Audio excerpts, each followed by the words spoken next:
ಈಗ ಹೇಳಿ sir please. ಅಲ್ಲ, ನಿಮ್ಗೆ ಯಾಕೆ ಇಷ್ಟು ಜೀವನದ ಬಗ್ಗೆ ತಿಳಿಯೋ ಆಸೆ?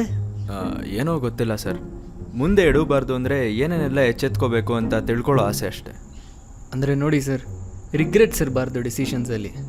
ಚೆನ್ನಾಗಿ ಹೇಳಿದ್ರಿ, ರಿಗ್ರೆಟ್ ಅಂತ. ತುಂಬ ಬಾಯಾರಿಕೆ ಆದಾಗ ಸಮುದ್ರ ನೀರು ಕುಡಿಯೋಕ್ಕಾಗತ್ತೆಯೇ? ಅಥವಾ ಕುಡಿದ್ರೆ ಅದು ರಿಗ್ರೆಟ್ ಆಗತ್ತೆಯೇ?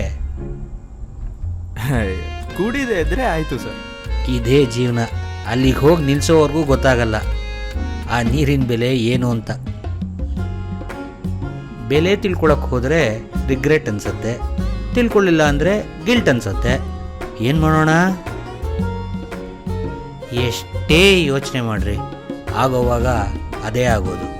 ಎಷ್ಟೇ ಪ್ರಯತ್ನ ಪಡ್ರಿ ಆಗೋವಾಗ ಅದೇ ಆಗೋದು.